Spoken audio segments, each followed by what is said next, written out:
All right guys, this is a 24 by 48 self-built post frame garage. The purpose is to have a place to store my tools and equipment and to free up my garage space.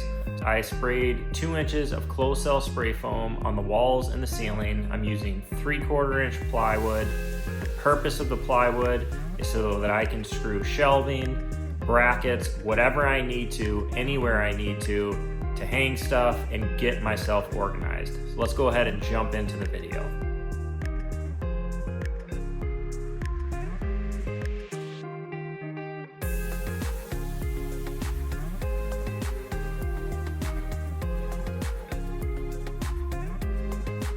All right guys, welcome back to Mr. Post Frame. As you can see, all of the spray foam is in my building. I had 2 inches put on the walls and the roof. So this is completely sealed in. It attaches to my frost protection. So I have almost 100% thermal break in here. The purpose of this building is to store all my equipment that has motors, things like that. One, insects aren't gonna be able to get in here. Mice aren't gonna be able to get in here. And my equipment's just gonna stay nicer. Today, we are going to be putting up all the wall girds, and then I have 3/4 inch plywood that's gonna go up on the walls.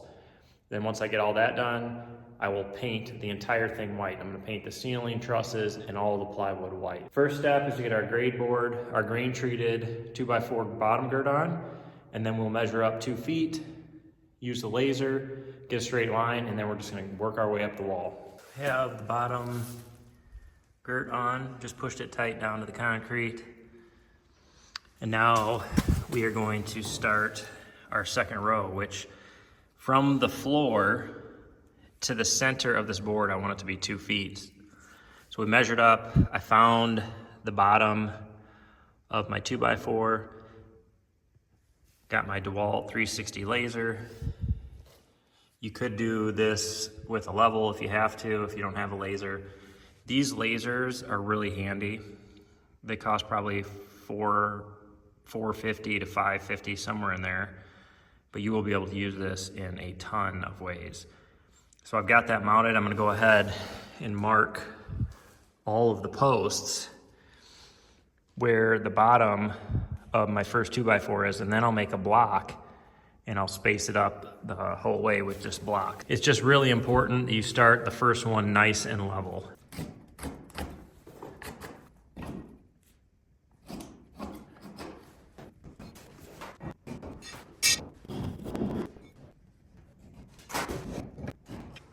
Start setting these, cut them in place.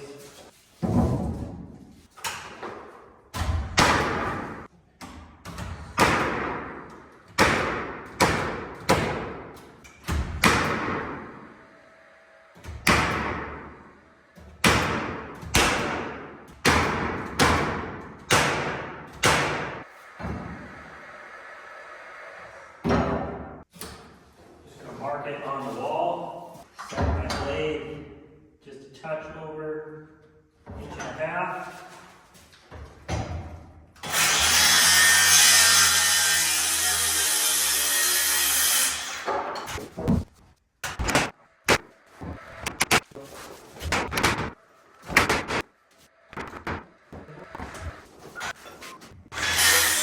The first one we just push against the floor. The floor might not be perfect, but that's fine. Second one, we run with a laser. I want these 2 foot on center, so from center to center is 24 inches. If I subtract 3.5 inches, that will give me the exact space between the girds. So that's 20.5 inches. So now all I have to do is use these blocks. So I'll set one in, set my girt on it, and nail it, and then they'll all be perfectly spaced. That's why it's so important that this was nice and level, then you can run all the rest of them with just blocks without ever having to measure, use a laser, anything. I think we really need to.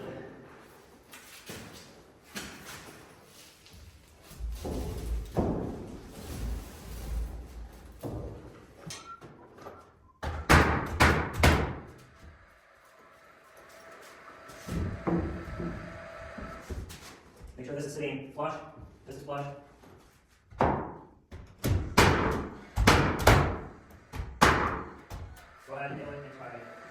Window locking.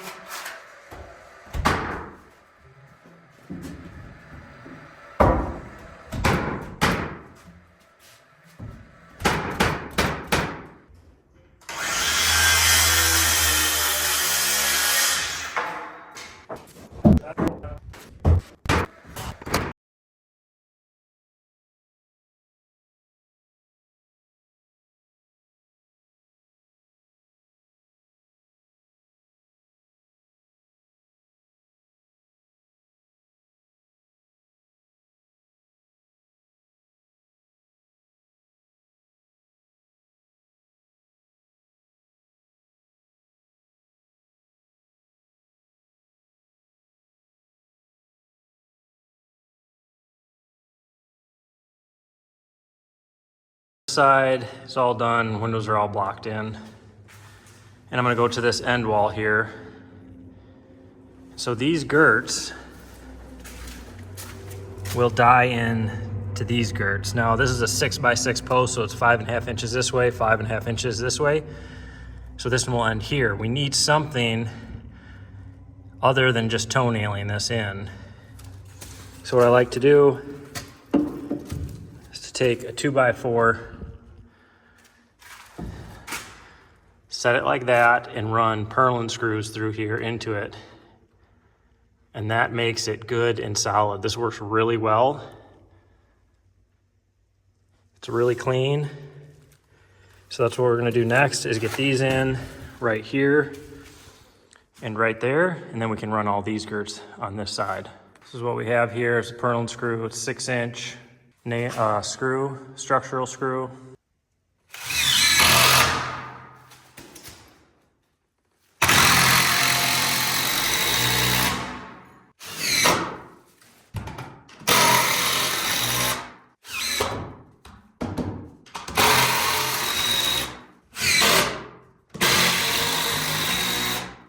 Now we're gonna put that one in and run these.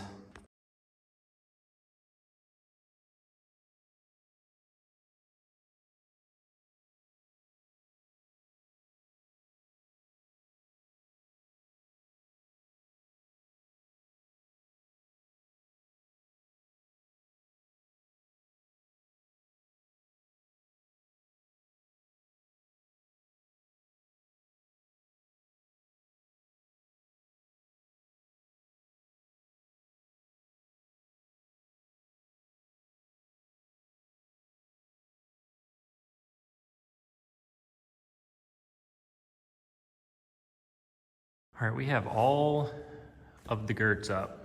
You see some of these are a little bit darker because they're just scrap pieces that I had. I mean, they're still good structurally.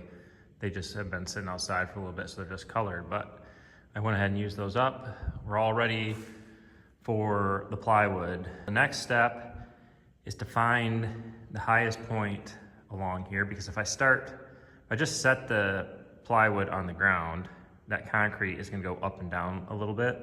All right, so all I'm gonna do, got this laser set up. I'm gonna measure from the floor up to this line, check it, see where the highest point is, and that's how I'm gonna figure that out.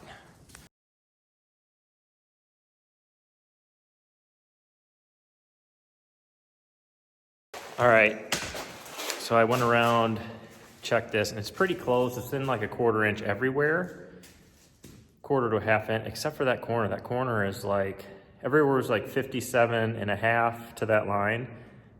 And then over there, that was 56.75. So that is the highest point. So what I'm gonna do is from the floor, I'm gonna measure up 96.25 inches, because that's the highest point. So I know if I go up 96.25, that's gonna set this first piece of plywood off 1/4 inch, and then the rest will all be anywhere from 1/4 to 1 inch. And then I can put a piece of trim along the bottom to kind of cover that all up. So we're gonna mark there, move the laser, and mark it all the way around. All right, so I have my laser up here to line. I'm just gonna leave my laser on. I did go ahead and mark pencil marks in case my laser goes dead or something like that, but I'm gonna see, I put the level up there, and that is pretty darn plumb. So I'm gonna measure off 48 inches and then plumb line so I have something to make sure I'm perfectly square with that first piece. All right, got the boss paw.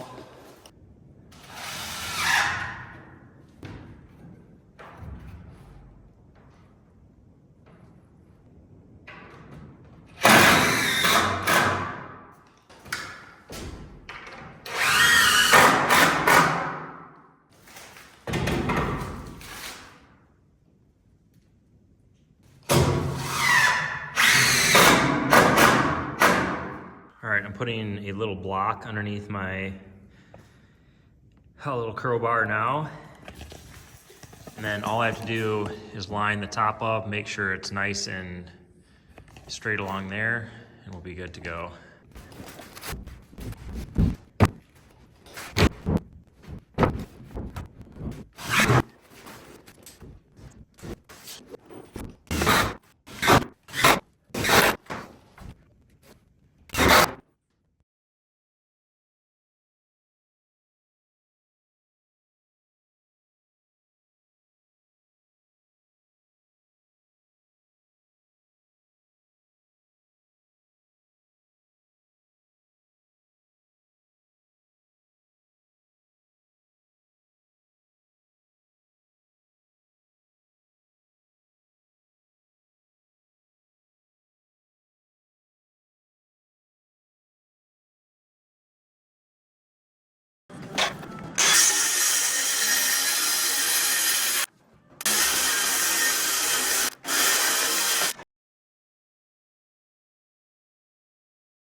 All right, here we go.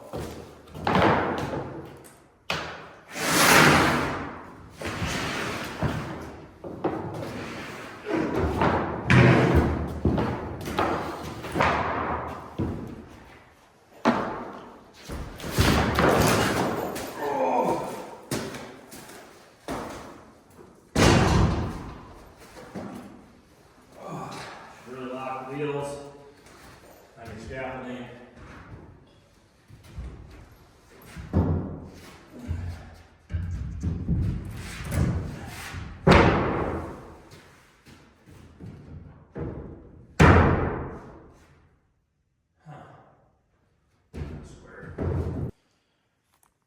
All right, I was a touch out of square right here. So there was like maybe 8 3/16 gap up there. So I just marked that, ripped it. Now that'll sit tight. Really wouldn't matter, but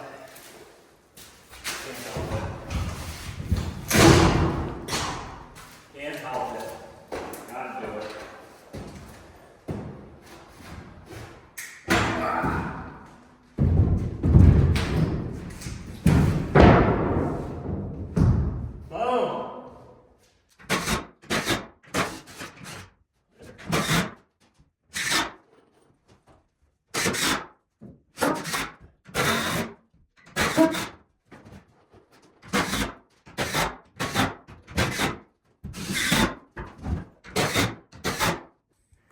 All right, so one thing I do is put all my screws in my piece before I get up there. That way it's much easier to just screw it in real quick.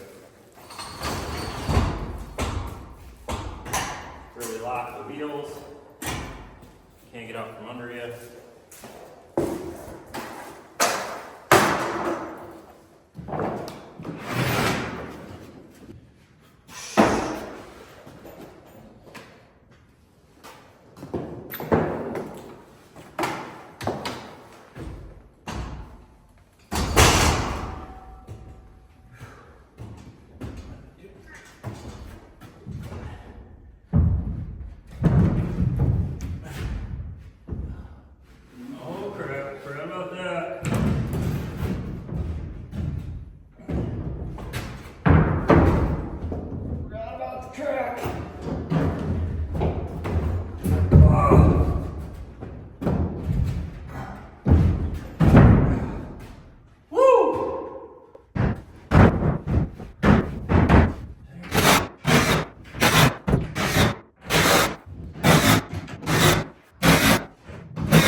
I have it all painted. I did 2 coats on the walls. I don't need it to be perfect. I just wanted to brighten it up a little bit.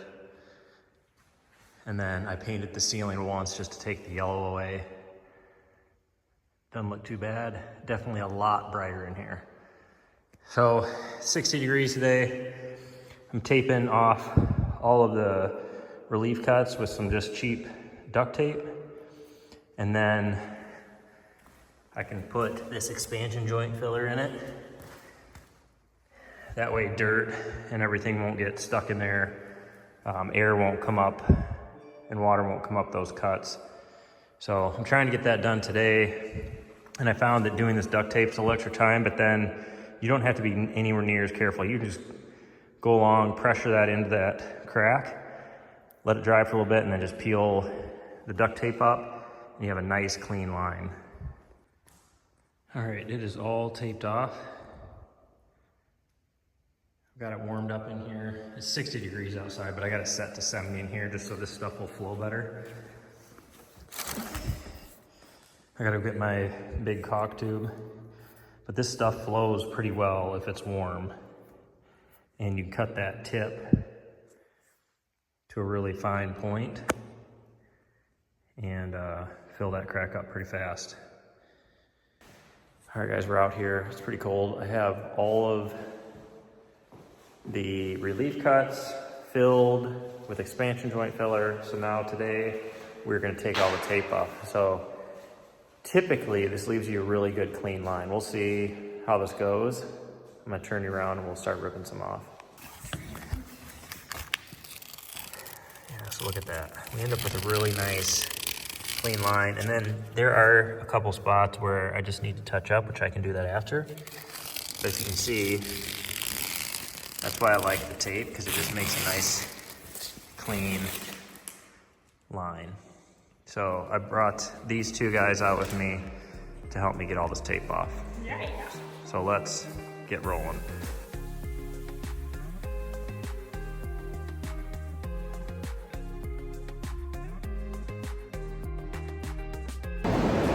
Oh my gosh, I can't believe this is almost ready to start putting stuff in it. I sealed around the edge. I just ran out, but I wanted to get all the edge sealed so I can start putting up my shelving once this dries. So I got the fan going in here, and I'm gonna go split some wood while this dries, and then we are going to start building some shelving. Pumped. Been waiting for this for a long time. All right guys, so that is going to wrap up this video on finishing the interior. The next video on this building is going to be a full cost breakdown of this build. I self-built this myself from start to finish. I hired out the flat work and the spray foam, and that was it. So next video, we will do a full cost breakdown of this so you guys can figure out how much this would cost you to build on your own property. As always, we appreciate you watching. If you haven't already, hit that subscribe button, share us with your friends, and we will catch you on the next video.